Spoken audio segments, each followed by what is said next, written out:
Hello Tamil traders. இன்றைக்கி வந்து பார்த்தீங்கன்னா கோல்டு ப்ரைஸஸ் இன்டர்நேஷ்னல் மார்க்கெட்டில் வந்து பார்த்தீங்கன்னா 4% அளவுக்கு விழுந்திருக்கு. யூஸ்வலாகவே வந்து பார்த்தீங்கன்னா யுத்தங்கள் நடக்கும்போது வந்து கோல்டு ப்ரைஸஸ் வந்து அதிகமாகும். அண்ட் இந்த யுத்தங்கள் வந்து முடியும் போது தான் வந்து பார்த்தீங்கன்னா கோல்டு ப்ரைஸஸில் கிராஷ் ஆகும். அதை வந்து பார்த்தீங்கன்னா அந்த 12 நாள் யுத்தத்தில் வந்து என்ன நடந்ததுன்னு சொல்லிட்டு நம்ம டீட்டெயிலாக பேசணும். போன வருஷம் வந்து இஸ்ரேலுக்கு ஈரானுக்கு நடந்த யுத்தத்தில் அந்த 12ஆம் நாள் முடிவில் வந்து பார்த்தீங்கன்னா அமைதி உடன்படிக்கை எட்டப்பட்ட போது கோல்டு ப்ரைஸஸ் எப்படி கிராஷ் ஆச்சுன்றதை பற்றி பேசணும். ஆனால் இன்றைக்கி வந்து பார்த்தீங்கன்னா எந்த விதமான அமைதி உடன்படிக்கையும் எட்டப்படல. அப்படி இருந்தும் கூட கோல்டு ப்ரைஸஸ் 4% அளவு கிராஷ் ஆகிட்டு $5,350 இருந்தது $5,100 வரையும் விழுந்திருக்கு. ஸோ அந்த அளவுக்கு விழுறதுக்கு காரணம் என்னென்னா, இன்டர்நேஷ்னலாக வந்து பார்த்தீங்கன்னா இந்த ஈரானுக்கும் இஸ்ரேலுக்கும் நடக்கிற பிரச்சனையில் ஸ்ட்ரெயிட் ஆஃப் ஹார்மோஸை வந்து மூடிட்டாங்க. இதை வந்து பார்த்தீங்கன்னா லாஸ்ட் 2 நாளாக வந்து நம்ம பேசிட்டு தான் இருக்கோம், சண்டேலேருந்து பேசிகிட்டு இருக்கோம். அண்ட் அதனோட விளைவாக வந்து பார்த்தீங்கன்னா க்ரூட் ஆயில் விலை அப்புறம் நேச்சுரல் கேஸோட விலை வந்து அதிகமாக இருக்குது. எல்லா பொருளாதாரத்துலையுமே வந்து பார்த்திங்கன்னா இந்த க்ரூட் ஆயில் அப்புறம் நேச்சுரல் கேஸோட பங்களிப்பு வந்து பெரிய அளவில் இருக்கும். அண்ட் இதனோட விலை வந்து அதிகமாகிற பட்சத்தில் வந்து பார்த்திங்கன்னா பணவீக்கத்தை உண்டாக்கும். அண்ட் எஸ்பெஷலாக வந்து பார்த்திங்கன்னா யூரோப்பியன் கண்ட்ரீஸில் வந்து பார்த்திங்கன்னா இது வின்டர் சீசன். அவங்க இயல்பாகவே வந்து பார்த்திங்கன்னா நேச்சுரல் கேஸை வந்து பார்த்திங்கன்னா அதிக அளவில் கன்சம்ஷன் பண்ணுவாங்க. அவங்களோட அத்தியாவசிய பொருட்களை இதுவும் வந்து அடங்கும். அண்ட் நேச்சுரல் கேஸஸ் வந்து பார்த்திங்கன்னா லாஸ்ட் 2 நாளில் 50% மேலே வந்து விலை வந்து உயர்ந்திருக்கு.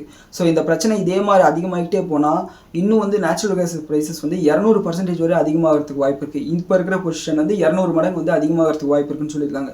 அப்படி வந்து அதனோட விலை வந்து அதிகமாகிற பட்சத்தில் அது வந்து பார்த்திங்கன்னா கண்டிப்பாக யூரோப்பியன் கண்ட்ரீஸில் வந்து பார்த்திங்கன்னா பணவீக்கத்தை உண்டாக்கும்.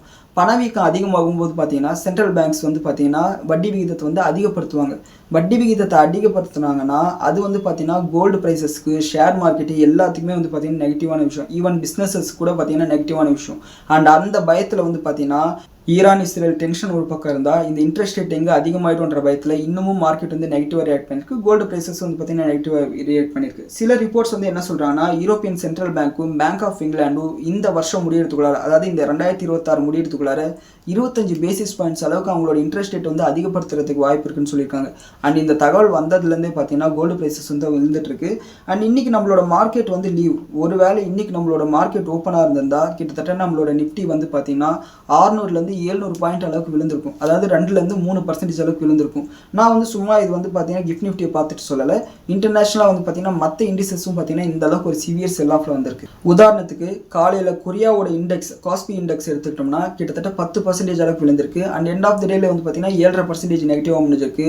அண்ட் அது மட்டும் இல்லாமல் யூரோப்பியன் மார்க்கெட்ஸ் ஓப்பன் ஆன பத்திலேருந்து பார்த்தீங்கன்னா அவங்களோட மேஜர் இண்டெக்ஸஸான ஈரோ ஸ்டாக்ஸ் 50 இருக்கட்டும், டாக்ஸாக இருக்கட்டும், ஐபெக்ஸாக இருக்கட்டும், இது எல்லாமே வந்து பார்த்தீங்கன்னா மத்தியானம் ஒரு மணி அளவில் வந்து பார்த்தீங்கன்னா 2% நெகட்டிவ் வந்தது. அண்ட் இப்போ நான் பேசிட்டு இருக்கிற இந்த நேரத்தில் வந்து பார்த்தீங்கன்னா 4% அளவுக்கு நெகட்டிவாக இருக்குது. அந்த 4% நம்மளோட நிஃப்டியோட கணக்கு போட்டிங்கன்னா 1000 பாயிண்ட்ஸ் அளவுக்கு விழணும். சரிங்களா? இந்த அளவுக்கு வந்து பார்த்தீங்கன்னா இன்றைக்கி விழுந்திருந்தா நம்மளோட ட்ரேடர்ஸ் வந்து பார்த்தீங்கன்னா பெரிய அளவில் பாதிக்கப்பட்டிருப்பாங்க. அண்ட் கடவுள் புண்ணியத்துலேயோ என்னமோ தெரியல, இன்றைக்கி வந்து பார்த்தீங்கன்னா நமக்கு ஹாலிடேவாக இருந்தது. அண்ட் அது மட்டும் இல்லாமல் அமெரிக்காவோட டவ் ஜோன்ஸ் ஃபியூச்சர்ஸ் வந்து பார்த்தீங்கன்னா 900 பாயிண்ட்ஸ் வந்து பார்த்தீங்கன்னா நெகட்டிவாக காமிக்குது. ஒருவேளை இது வந்து பார்த்தீங்கன்னா இன்றைக்கி நைட்டு 8 மணிக்கு அமெரிக்கன் மார்க்கெட் ஓப்பன் ஆகும்போது இந்த சூழ்நிலை வந்து மாறுறதுக்கு வாய்ப்பு இருக்குது. காரணம் என்னென்னா, நேற்று வந்து பார்த்தீங்கன்னா டவ் ஜோன்ஸோட ஃபியூச்சர்ஸ் வந்து பார்த்தீங்கன்னா 500 பாயிண்ட் வந்து பார்த்தீங்கன்னா நெகட்டிவாக தான் காமிச்சது. ஆனால் அவங்களோட மார்க்கெட் ஓப்பன் ஆனதுக்கப்புறம் வந்து பார்த்தீங்கன்னா அந்த எல்லா நெகட்டிவிட்டியும் வேனிஷ் ஆகி பாசிட்டிவாக வந்து பார்த்தீங்கன்னா அவங்களோட இண்டெக்ஸஸ் வந்து க்ளோஸ் ஆச்சு. அண்ட் பிட்காயினும் கூட வந்து பார்த்தீங்கன்னா $70,000 கிராஸ் பண்ணிச்சு. இந்த அளவுக்கு வந்து ஒரு பாசிட்டிவிட்டி வந்த உடனே வந்து பார்த்தீங்கன்னா கோல்டு ப்ரைஸஸ் வந்து பார்த்தீங்கன்னா மெதுவாக மெல்லோ டவுன் ஆச்சு. அண்ட் இன்னைக்கு வந்து பார்த்தீங்கன்னா ஆஸ் ஆஃப் நவ் வந்து பார்த்தீங்கன்னா அவங்களோட டவ் ஜோன்ஸோட ஃபியூச்சர்ஸ் வந்து பார்த்தீங்கன்னா 900 பாயிண்ட்ஸ் வந்து நெகட்டிவாக காமிக்குது. ஒருவேளை இது வெறும் ஒரு 100 பாயிண்ட் 200 பாயிண்ட் அளவுக்கு நெகட்டிவாக முடிஞ்சால் கூட நாளைக்கு நம்மளோட நிஃப்டியில் வந்து ஒரு பெரிய ஃபால் வராமல் வந்து பார்த்தீங்கன்னா தவிர்க்கலாம். ஸோ பொறுத்திருந்து பார்ப்போம். அண்ட் அது மட்டும் இல்லாமல் நேற்று அமெரிக்கன் மார்க்கெட்டில் நம்மளோட ஏடிஆர்ஸ் வந்து ட்ரேட் ஆகி முடிஞ்சது. அண்ட் நம்மளோட மேஜர் ஏடிஆர்ஸான ரிலையன்ஸ் வந்து பார்த்தீங்கன்னா கிட்டத்தட்ட 4% அளவுக்கு நெகட்டிவாக முடிஞ்சிருக்கு.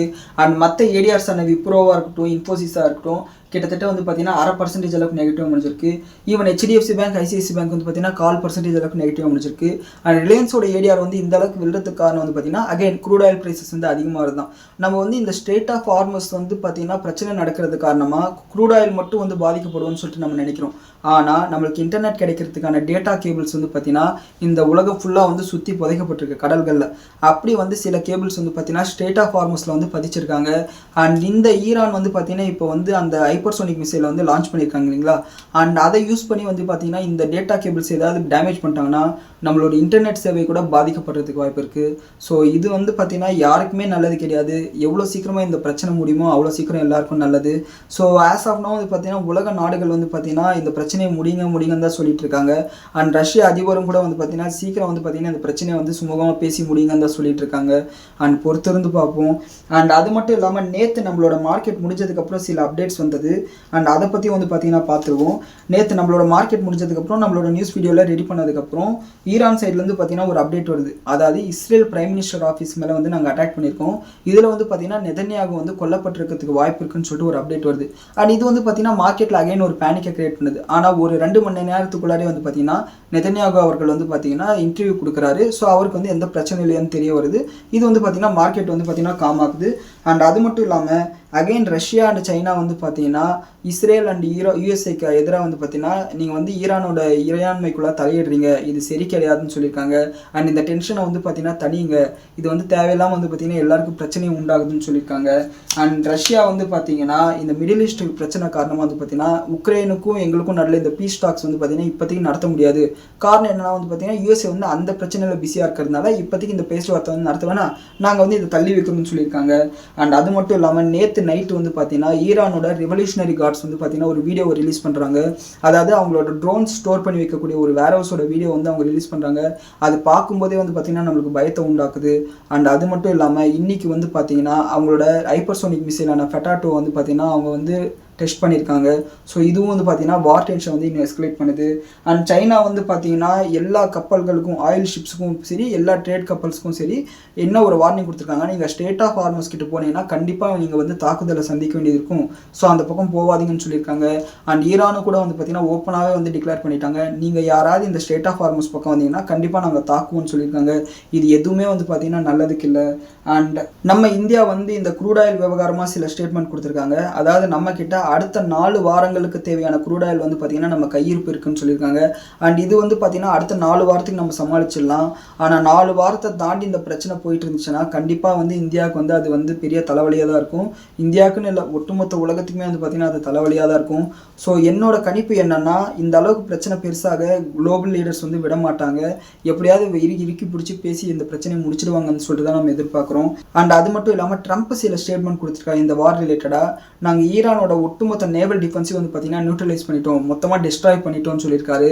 அண்ட் அது மட்டும் இல்லாமல் எங்களால் இந்த யுத்தத்தை வந்து பார்த்தீங்கன்னா எத்தனை நாளைக்கு வேணாலும் கண்டினியூ பண்ண முடியும்னு சொல்லியிருக்காரு. ஸோ பொறுத்திருந்து பார்ப்போம். இந்த பிரச்சனை சீக்கிரமாக முடிஞ்சிடணும்னு சொல்லிட்டு நம்ம இறைவனை வேண்டிப்போம். இது யாருக்குமே நல்லது கிடையாது.